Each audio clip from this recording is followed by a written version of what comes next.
Hello everyone and welcome. It's my absolute pleasure to introduce Jack Ma, Executive Chairman of the Alibaba Group. Jack founded Alibaba in his apartment in China in 1999 with a group of 18 co-founders. He was one of the first people in China to really understand the potential of the internet and has utilized it to help small businesses succeed in a global marketplace. Today, the Alibaba Group is the largest retail and mobile commerce company in the world, with more than 500 million consumers shopping on its marketplaces and tens of millions of businesses selling their products. The company has directly and indirectly employed created more than 30 million jobs. And Jack says the company is just getting started. He has ambitions of creating 100 million jobs and reaching 2 billion people. Jack also has a long history with the World Economic Forum. He first came to Davos in 2001 as a young global leader. He sits on the board of the World Economic Forum, and he recently joined the board of Global Shapers. We are so lucky to have Jack with us here today. Thank you so much for making time for the young communities within Davos. And can I please ask everyone to join me in giving Jack a very warm welcome. Thank you.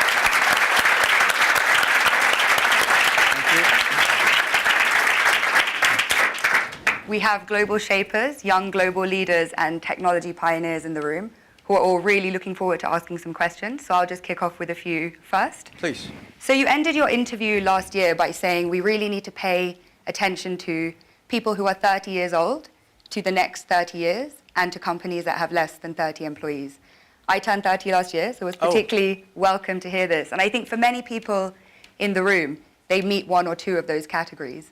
So in light of that, what are you most looking forward to and most scared of in the next 30 years? Yeah, we people are very lucky because we are in the area that the world is in a very big transformation because of the technology. I think we read a lot on the books that 200 years ago when the first industry have a lot of great people, and then 100 years ago, electricity revolution came, a lot of success people. So now the technology comes. This new technology will also create a lot of successful people, interesting careers. But honestly, every technological revolution comes is going to create a lot of social problems. And my view is the first technology revolution caused the First World War. Second technology revolution caused the Second World War. Now we're in the third. So what is going to happen? People worry about artificial intelligence. People worry about robots. People worry about a computer and data and privacy and securities. People start to worry. But whether you worry, it will come. You don't worry, it comes. So the thing is how you change yourself. So I think next 30 years, the world is going to be huge change. If there's a third world war, I think the world war should be a war against disease, a war against environment pollution, right? A war against poverty together. We should not a war against ourselves. But if we do not see clearly that using the new technology to solve this problem, if we do not unite, align together, human beings are going to fight each other. Because every technology revolution will make the world unbalanced. When something unbalanced coming, somebody used to be number one, suddenly become number two, and somebody was number three, and then become number one. It's all well comfortable. So we people, if you're 30 years old, my view is that when you are 20 to 30 years old, you should follow a good boss, join a good company to learn how to do things properly. When you're 30 to 40 years old, if you want to do something yourself, just do it. You still can't afford to lose, to fail. But when you're 40 to 50 years old, my suggestion is that you should do things that you are good at, right? And not do things that, oh, that's very interesting, I want to try something new. It's a bit dangerous more.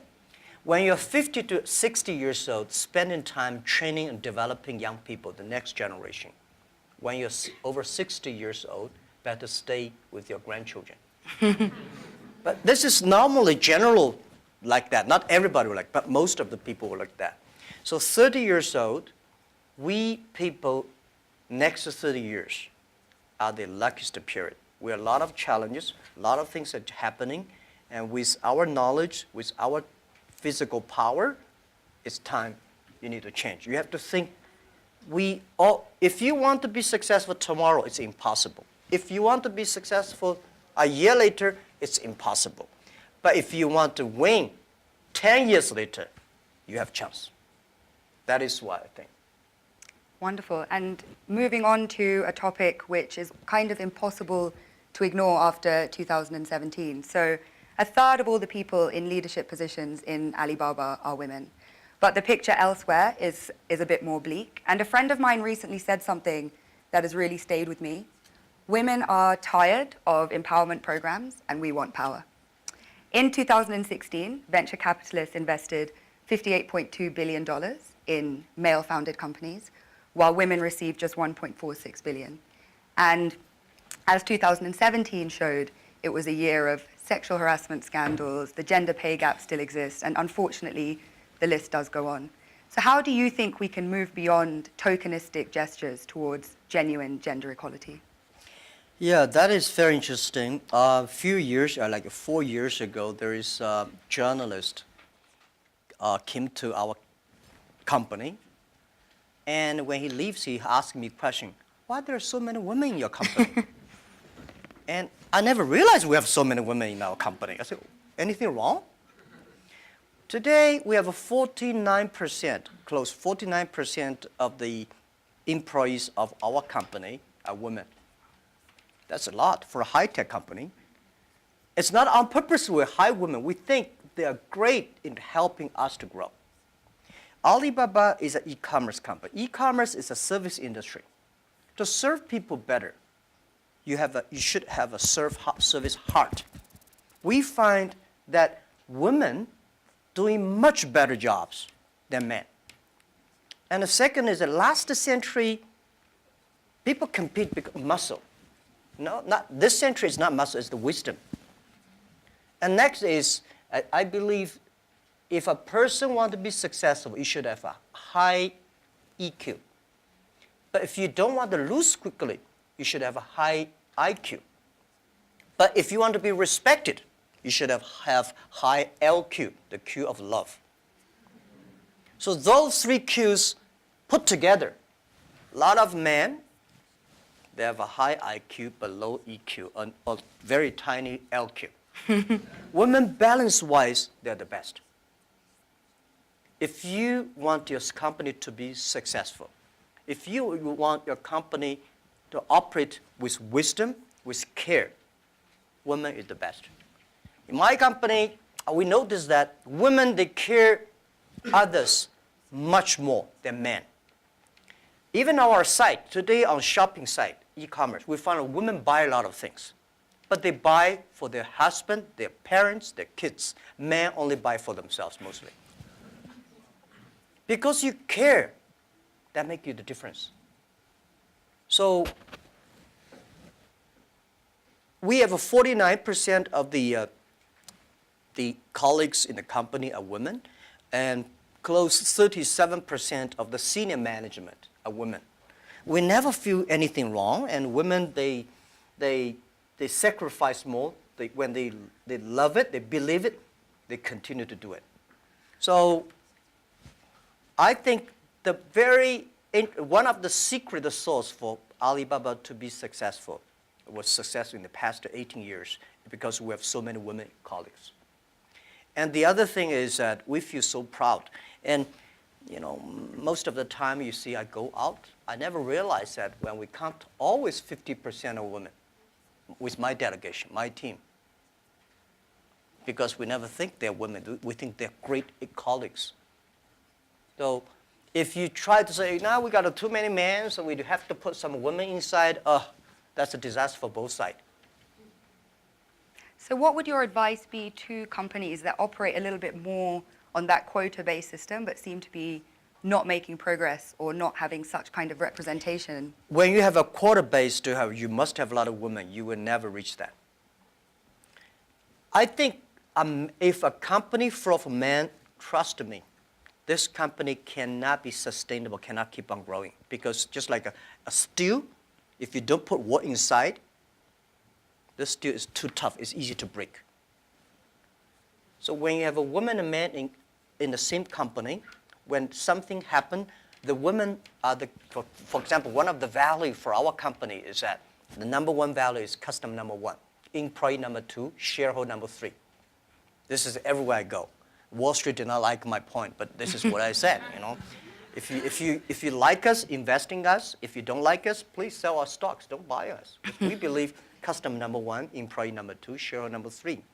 But when we start to compete, men suddenly get very angry, and they start, and women always come and say, no competition, let's think about customer number one. Most of the women, they believe in the first day dream or first day love. Most of the men, easy to forget. I'm sorry, it's not say bad about men. This is statistic. This is statistic. This is why our company work the balance. And it's naturally happening. It's not like so a lot of people have a tendency, man is better in doing things.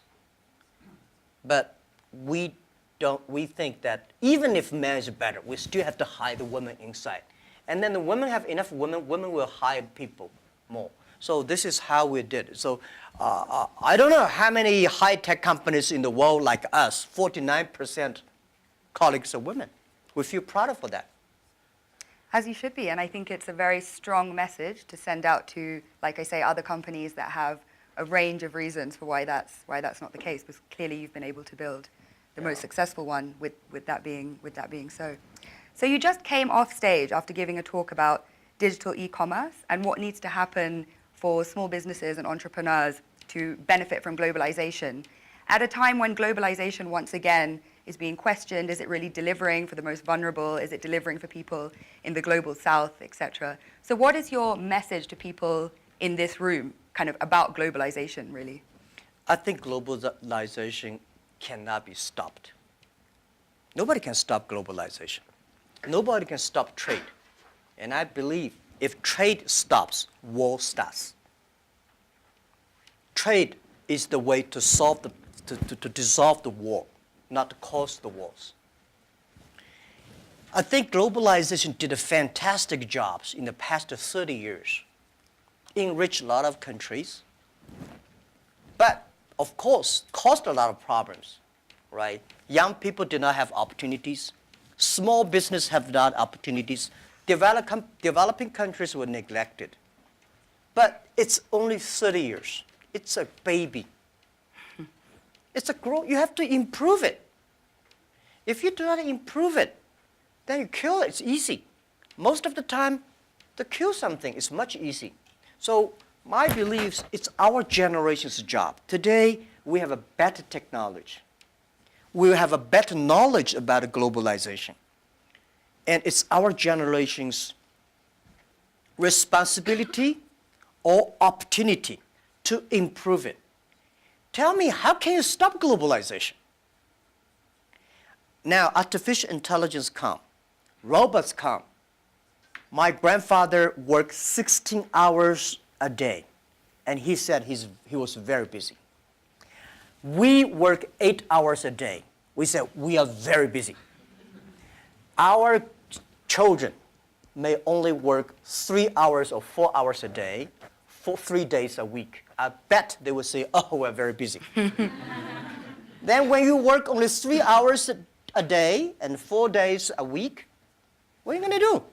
You're going to travel around, right? You cannot stay in the home for a week. You will travel. 30 years ago,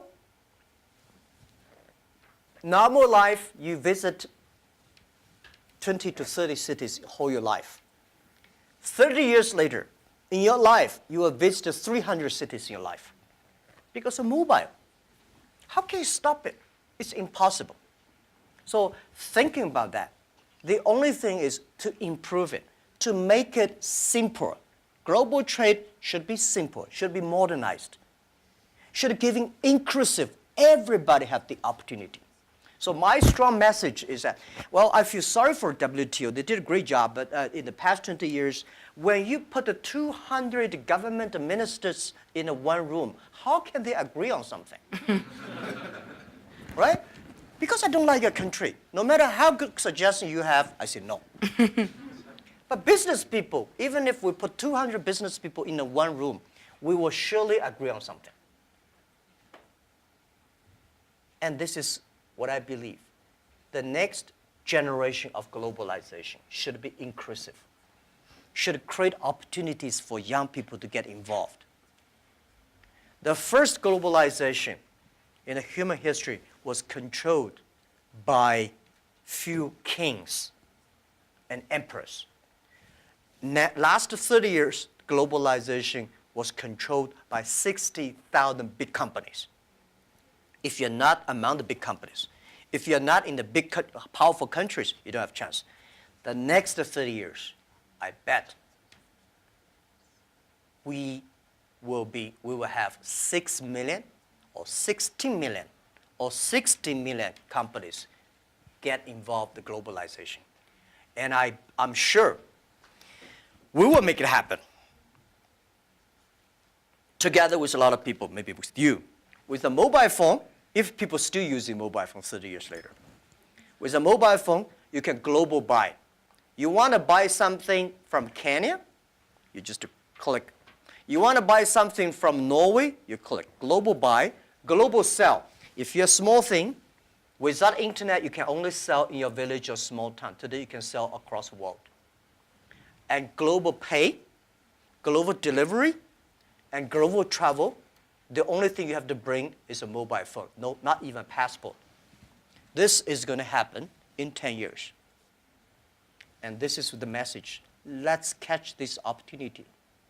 If you complain, the other people catch it. If you catch the opportunity, embrace it now, you will be the next Alibaba.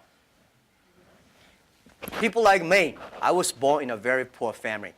I never got a great education. I failed all the examinations. For what reason, I don't know. But later, I realized I don't have money, I don't have technology, I don't have a lot of good backgrounds. We have a rich uncle or something, no. The only thing I competed with my people, the young people, is let's compete for 10 years later. This is what I believe 10 years later will be happening. So everything I do for that goal, I know 10 years later, this thing is going to happen. So prepare for that. Because I know if I compete with him for next month, no chance. So this is how my message is. It's a challenge, but it's an opportunity. And it's the opportunity for people like us. This world, the most difficult thing is to convincing a successful people. When you tell him, this is a great opportunity, he says, no, forget it, right? I've been doing this for 30 years. But for people like us, we're looking for opportunities in order to survive. So we will do anything to be creative. So this is the message. 30 years, it's opportunity for us. It's a challenge for those people who are 60 years old. If they're 60 years old, not discrimination, but it is tough for them. And maybe says something about how we need to look at government as well in terms of more young people entering and doing policy making. So if there are these 6 or 16 or 60 million businesses and we're all kind of hyper-connected, on a more fundamental level, do you think consumption is making us happy? Consumption? What do you mean consumption by making us happy? But through consuming, are we becoming happier through being more connected? Is that genuinely Yeah, driving of course, connection? consumption will make, without consumption, definitely we're not happy, right? But if the consumption may not be, the thing is that for me, people like me, people say, Jack, you are very rich, but I don't have time to spend money. And I know this money does not belong to me. When I have 1 million, 2 million, it's my money. But when you have 20 million, problem comes, you think the US dollar is going to devalue or English pound and the stock market is going to problem. When you're over $1 billion, that is the responsibility because the society trusts you, Kim. manage the money better. If you think that is your money, you'll get into trouble. This is what I always believe. How can a person have 20 or $2 billion? No matter how hard you work, you should not get to 2 billion or 20 billion. The money people put on you is the trust and credit you have. So you should spend money better than government. You should spend money better than the other people. Spend money on the right places. So consumptions, yes. And like a service industry, let me tell you one thing. The AI robots is going to kill a lot of jobs. Because in the future, machine. But we have to create modern service industry. Service industry is going to have. Service is got a lot about consumptions. So doing the consumptions, service industry has huge hope. But you have to do uniquely. I think from that slightly philosophical point, we can turn to the floor for questions. So if you, if you could please introduce yourself, say where you're from, please keep your questions succinct so we can take as many as possible and relevant for the whole group. Great, so would you like to go first? Hi, my name is Parv. I'm a global shaper from Chicago. And you just talked about philanthropy, and I'm curious if you could talk about how you see your role is changing in the giving space, particularly given the fractured world we live in. Yeah, I think philanthropy, it's not about helping others. It's about helping yourself. I had a huge debate with my colleagues. Several years ago, there's a big earthquake in China. And there was a big earthquake in Japan. So we donated I forgot their exact, like $20,000 to Japan, $10, $15 to China. And people say, why we donate that little? Because we have a lot of money. And my point is, no matter how much money you donate, 2 million, 20 million, that money compared to that is tiny. You cannot change a lot of things there. The thing you donate because you change yourself. When you change, the world is changed. You have to change yourself, right? And the next thing is that philanthropy is about action. It's about involvement. It's not about giving money. It's about to wake up people's consciousness. So I think, to me, I grow up, and my globalization is grow up in this place. Year 2001, when I was nominated as a young global leader, I had no idea what is Davos, where is it, and what is about a young global leader. But I came here, I learned, I listened about these corporate global citizenship and globalization and all things. I grow up. I understand. This is, to me, it's like a philanthropy. And this has changed to me, as I told Schwab, that every time I come to Davos, I want to spend time with young people. Because I benefit from young global leader, early days. When I listen to Bill Gates, Bill Clinton, and George Soros, these guys, at that time we don't have that many people. Very poor facilities. Well, very cold. I work like 30 minutes driving in a bus coming here and watching. But now I think still have. But this is good. This is the tuition we pay for a grown up. And now, to me, I think spending time with you benefit me, and also I want to tell you my true experience. It's a philanthropy. It does not necessarily mean money. So by charity, you cannot change the world. But if you have a philanthropy heart, you can do a lot of things. So I find this one, unfortunately, a lot of people have a business heart here, making money, but do things like a philanthropy. What we should do is should be a philanthropy heart, but have a business skill. I hate a lot of people do the opposite. They want to make money, but they talk like a philanthropy. And they do like a philanthropy, waste a lot of money. So this is what I mean. And it's, if you want your team to continue to work with you all your life, you have to plant the seed of care the world, care others. The first day they join. I don't like a lot of companies make a lot of money because making pollutions and counterfeit products. By end of the year, donate some money. This is no good. Business, the philanthropy idea should be buried into the business model. That's, yeah. Philanthropy of heart, I think, Yeah. a message that young people can take forward. Please. Hi, my name is Iman. I'm a global shaper from the Jeddah Hub in Saudi Arabia. My question is, as a young boy, did you envision that your life would be like this? Did you have intuition about this? And if so, do you think the belief helped in achieving such great success? As a young boy, I never thought, as a young boy, even today, I never thought I would be here. Honestly, I never thought. But as a young boy, when I look back, every problems I met when I was a kid benefited me. I failed so many times.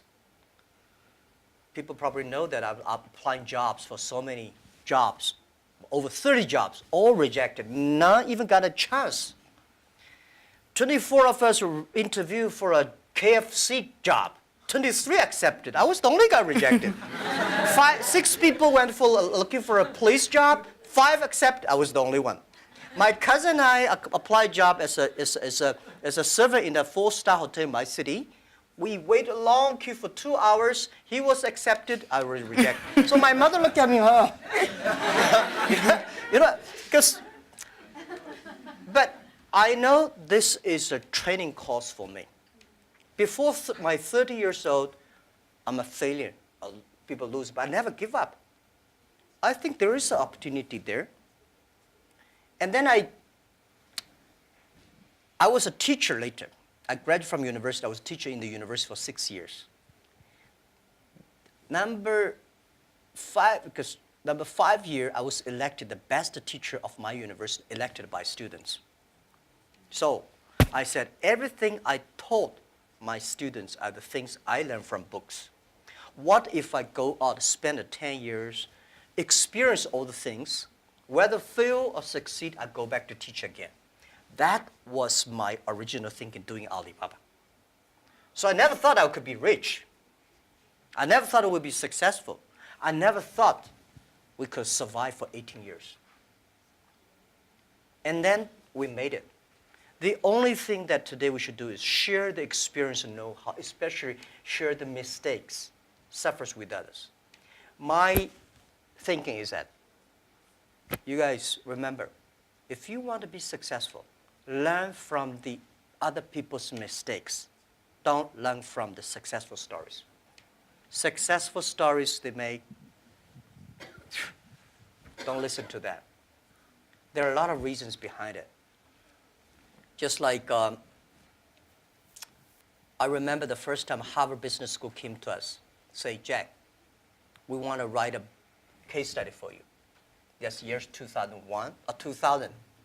They came, they spent 1 week, and they write a report, and I read, I said, this is not me. And they said, this is you. I said, no, this is not us. He said, this is you.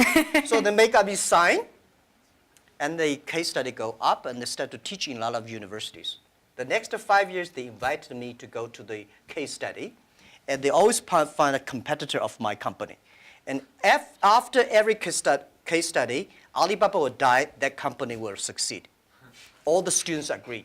And actually, every 5 years, all the competitors die, we still survive. So how can you study this kind of a successful story?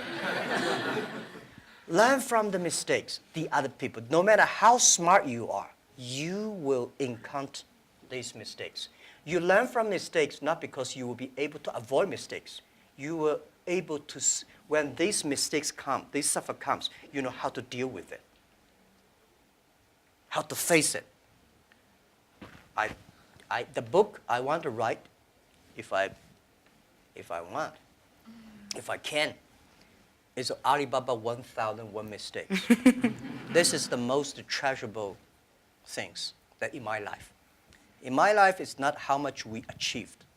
It's how much we gone through the tough days and mistakes. And this is what, if you start to think now, it would be good. So if you ask me when I was a boy, I never thought about that. Never. I Let's was go lucky as a to person. the back of the room. Yeah.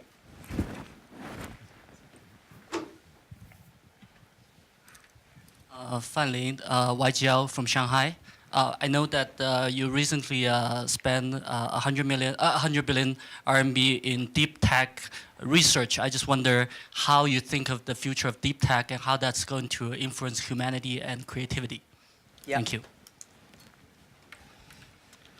I think technology, as a company, we invest 100 billion RMB, which is like 150, right? Or 15, no, yeah, 15 billion US dollars on researching for the high tech. As a company, I hope in the future we gain our profit because of our technology, not because of our size. So we have to invest in technology. But I don't like this kind of, there's a debate. Artificial intelligence, big data is going to threaten the human beings. I think artificial intelligence should support human beings. The technology should always doing something to enable people instead of disable people. When steam machine comes, when cars comes, people hate it. You know, today we think car is good. When the automobile when first was designed, people hate, especially this car, this horseman, right? They destroy every car they can see. So I would say, people like us, when we have the money, we have the resources, we have the young, all the excellent young people, we should spend money on the technology that enable people, empower people, make life better. So this is what we want to invest. And I think artificial intelligence, no matter how artificial intelligence is good, human being in the future compete with the machine on knowledge, you don't have chance. Computer is always going to be smarter than you are. When there's a car, forget about who runs faster. When there's a plane, don't think you can fly like a. When there's a computer, you know, computer is always smarter than you are. They never forget. They remember everything. They never get angry. They calculate faster. But computer can never be as wise as a man. What's the difference between smart and wisdom? My view is, a smart people see something the other people don't see. A wise people see something, he pretend he did not see it. A smart people know what he want. A wise people know what he doesn't want. A wisdom, the person with wisdom knows, only you know I don't want this. Then you know what do you want. So I think this is the money we invest to support human beings, not supporting Alibaba. This lab is open to the whole world. It's not supporting Alibaba at all. Yeah. Wonderful. So hi, I'm Saad, Global Shaper from the Islamabad Hub. I really want to know what you think about leadership. Is it something that comes from the heart when it comes to decision making as a leader, or is it something that that you have to take, you have to think through your mind as well, or is it a bit of both? Like as a leader, when you make decisions, would you go with something that you really feel about from your heart, or would you try to have a mix of your mind and your heart when you make decisions? Yeah, I think it's a good question. I've been thinking about that. First, it's your nature instinct. There must have something that you different. Second is you need training. You should be trained through all the tough experience, but still positive. I found out some great leaders in the world. They are always positive. They never complain others. and never complain. And they look at the things in a different view, like normal people.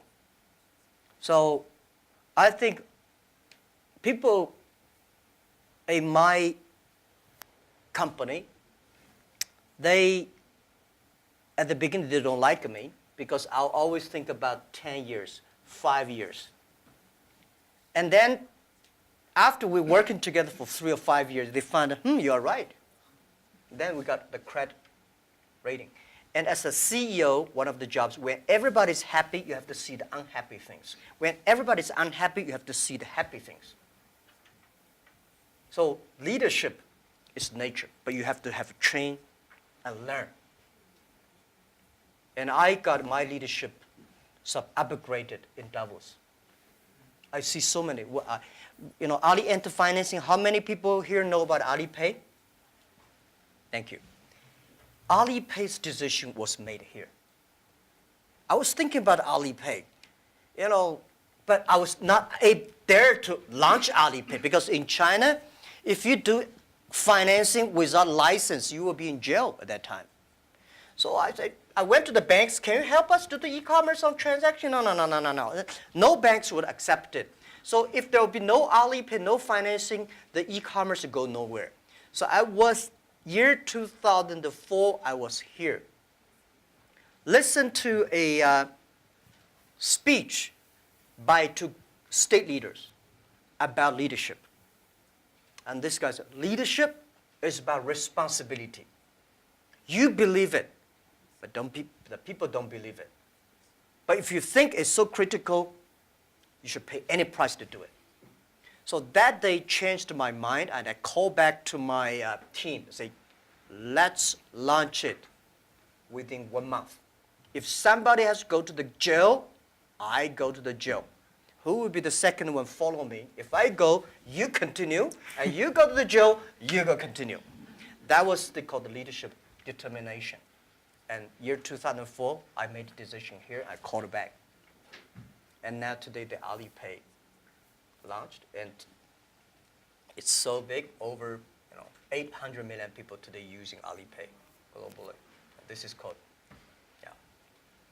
Wonderful. Shall we take one from YGL to be fair? Any questions? Yeah, please. Hello, my name is Pablo from Costa Rica, YGL. And given your perspective of caring and being a trustee of all this, what do you do for self-care and also maybe within your company? Because earlier on, often you can cut through sleep or other things in a silly way, and you realize that if you plan for the long term, one also has to take personal care, be either mindfulness or prioritizing better. And how are you doing this, and how do you promote that in your company? Well, I'm lucky that I have 18 co-founders, and most of them are my students. When in my apartment, I told them my dream and my mission, and we videotape. Funny thing is that when Alibaba launched for the first day, I said, let's videotape everything. Every important meetings that we join together.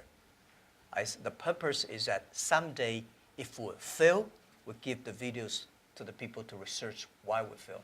If we succeed, give the videos to the other people. So we have almost a whole house of videotapes. So the first videotape, I speak for 2 hours, and those guys look at me. Okay, so that's what you want to do? I said, yeah, this is what I want to do.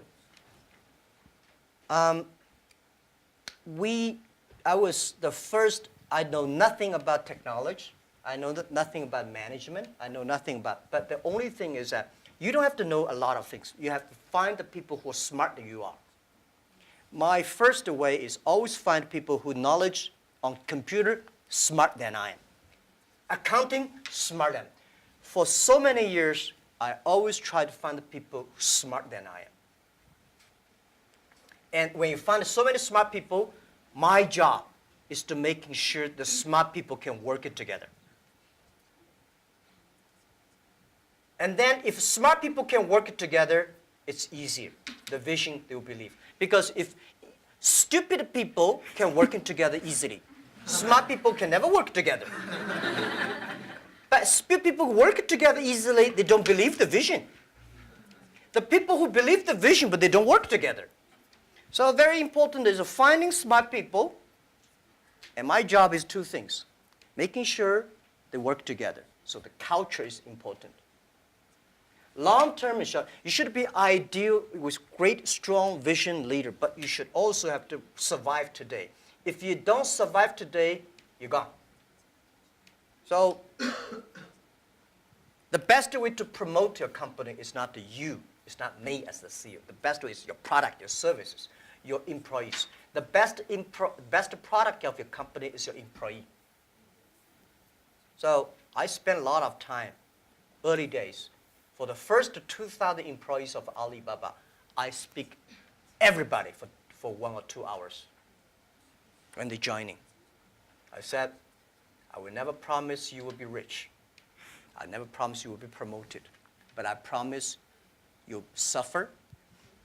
I promise you will have a terrible life, and right? And all the terrible things I promise when you join this company. Right? But good things, if you promise good things, you are misleading them. Because I cannot promise myself. We know this is the future, but we are not sure that we will be there. But if we don't work together, we all will lose our job. So that's the thing. And they do always say, and I think I've experienced this myself, if you knew how hard it would be, would you do it? And it seems for you, a key part of leadership is leaving the ego at the door and being willing to hire people better than you, who you can then kind of empower to carry out your vision. Yeah. Wonderful. Yeah. Hi, I'm Iman from Global Shaper Jakarta Hub. How does your experience of being a teacher influence how you run the business today? And do you have any message for those who are working in education space? Thank you. How How does your experience of being a teacher in early days Oh. influence how you run the business today? Yeah. Let me tell you one thing. I never thought I could be a CEO. I never thought later I'd become a good CEO. One of the things I learned is from teachers. As a teacher, very important character of a teacher is the teacher always expects his students better. I want this student to become a banker, that student to become a mayor, that guy is a scientist. This is all teachers want. If you don't have this kind of thinking, it's a terrible teacher. A good teacher always wants the other people better. You don't want this teacher in jail, that teacher is bankrupt, that teacher is, you know. So as a CEO, I trained myself is I always want those people join the company do better than they thought. And everything the company should do is making sure the good environment to training him to be more positive. And everything we do, this is a teacher.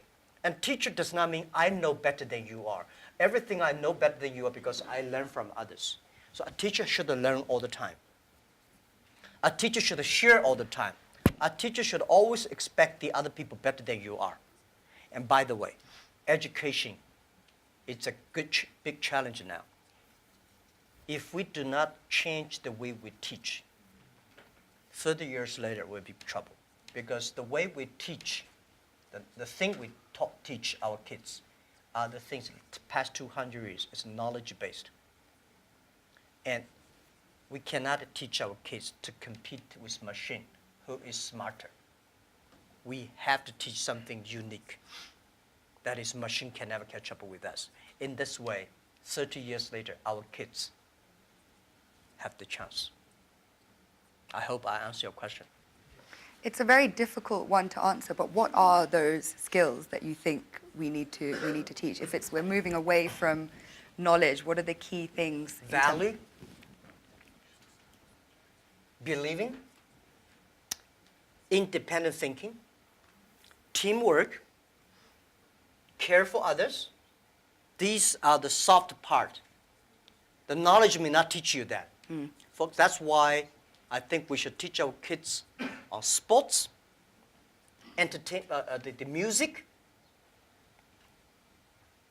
the painting, art. So making sure human should be different from everything we teach should be different from machine. If the machine can do better, you have to think about it.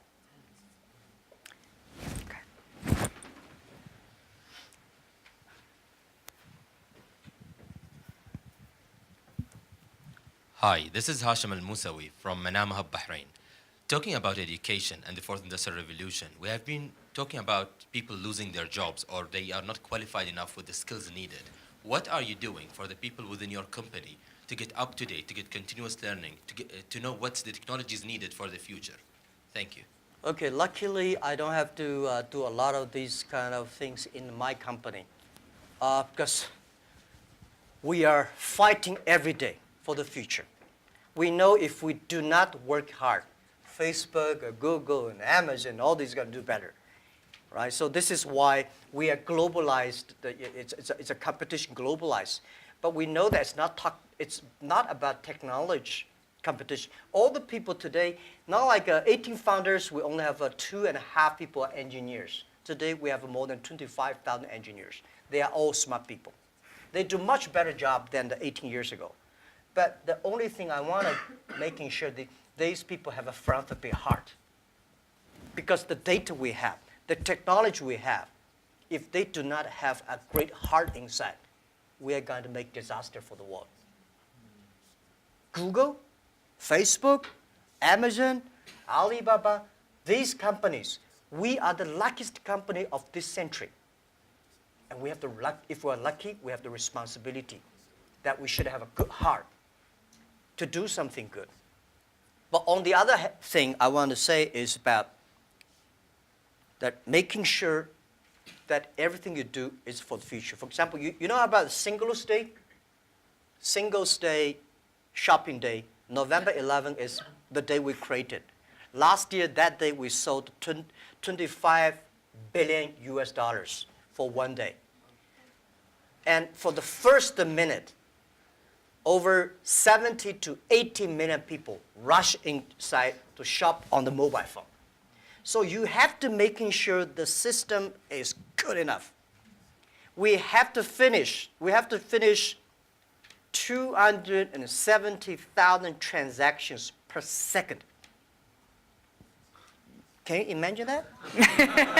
270,000 transactions per second. If we do not have that kind of computing capability, the whole system will crash because we have several 100 million people waiting to pay the money.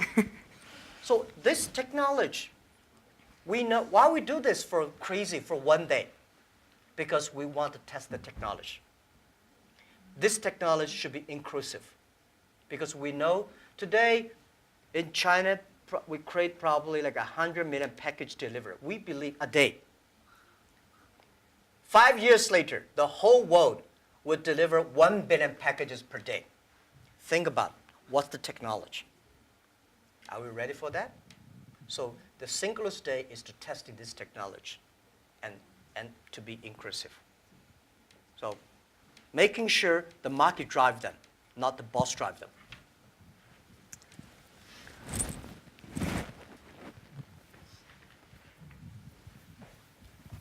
Thank you, Harry. Thank you, Jack. Jesus Cepeda from Mexico, from the Monterrey Hub, Global Shaper. We have been talking a lot about our generation, and I really like the conversation about 3 years before, 3 years after. Actually, I have been hearing these days that we haven't had this snow in 30 years here.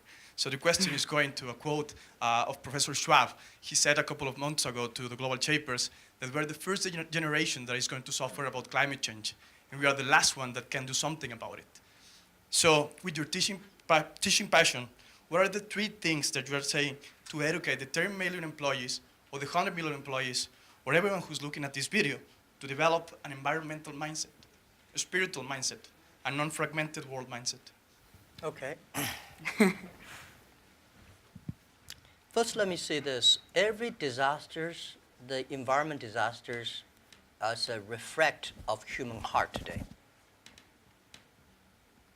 Because when we need too much, we destroy a lot of things. I think the human being today, the past 200 years, because of knowledge-based technology or knowledge-based training system, all we want to do is get more. We want more things. We go to the moon, we go to Mars, we go this, we always outside looking. We human beings never inside looking. If you don't have the inside looking, you will never be wise. If you're not wise, you never know what you don't want. Today, human beings get much more than they expect they should have.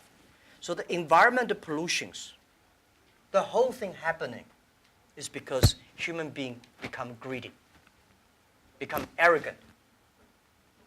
So this is why the big data, the data technology is trying to understand the inside of human.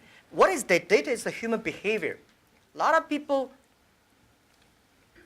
trust me, the machine will know you better than you know yourself.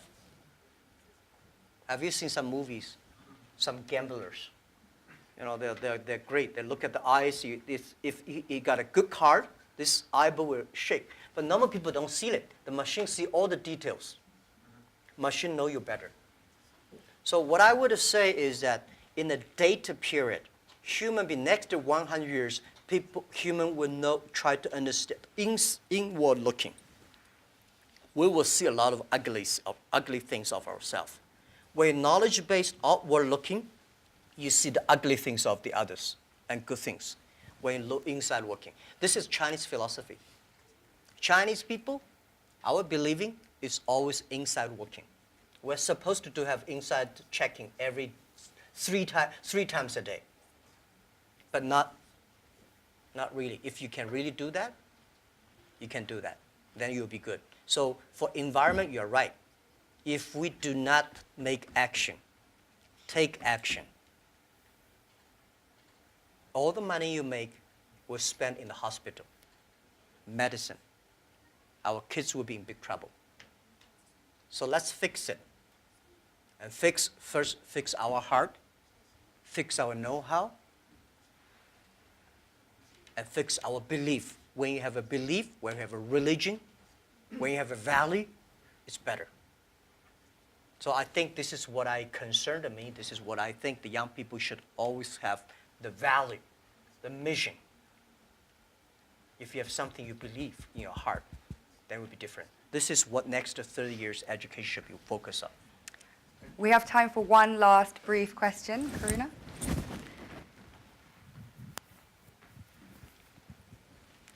Thank you. This is Karuna from the Port Louis Hub, Mauritius. And my question is, you talked about your workplace culture. I'd like to have one or two examples, if possible, of how do you motivate your employees. And I'd like to throw in a last question is, how much do you sleep? Because this is such a controversial topic and I keep hearing different versions. Thank you. What do you mean keep the different versions? Some people say you don't need sleep. I've heard CEOs sleep only 4 hours. I've heard CEOs sleep only 3 to 4 hours, and whereas I've heard you need at least 8 hours. So yeah, I'm a bit divided, and I'd love to know your secret. Thank you. Yeah. How do I motivate, incentive or motivate my colleagues? You have to find the people that can mobilize themselves. It's impossible to encourage a negative person. So the people you hire, the people work together, they have to be, or you cannot, we have 65,000 employees now, you cannot hire all of them that positive, but at least the people work with me. My management, leadership, several areas, they have to be positive. They have to know to incentive the others, because I cannot incentive everybody. And making sure the culture. So I think it would be very painful for me to talk to my vice president, and he need to be incentivized and mobilized every time, right? This won't work. If he does not know how to incentivize or mobilize his people, it's better. I don't think he will be the vice president. He should be a good engineer, good designer, but not a good leader. A good leader should know help, but not by only money. Most of people incentivized or mobilized not because you give them a lot of money. You give them respect, trust, appreciation, and correct, heartful advice. When you come to my meetings, internal meetings, you will be shocked because we are not like a lot of the other Chinese company. The boss say, everybody listen, take notes, and go down. We are like a war room. We make decisions based on whose voice is louder. Right? Early days, we fight and talk, and then making sure everybody speak up. Right. So this is also a way of mobilize and incentive. There are a lot of ways, and different people have a different way to send incentive. So this, how much time I sleep? Yeah, I have a problem. I mean, I sleep not very short, but not good. And I don't eat a lot. This is something that I was curious. I don't eat a lot. I'm a very picky on the food. And I don't know, sometimes I would love to see what the things that make me work like that. But for sure, that if I suddenly give me 1 month vacation, I'll collapse. I think there'll be something in my heart, maybe the mission. At the beginning, it's a mission of 18 people.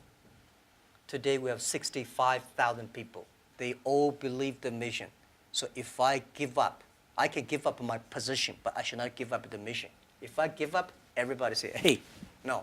So, and then especially today, Alibaba at this size, people continue to say, for this size, the growth rate will be tiny or down.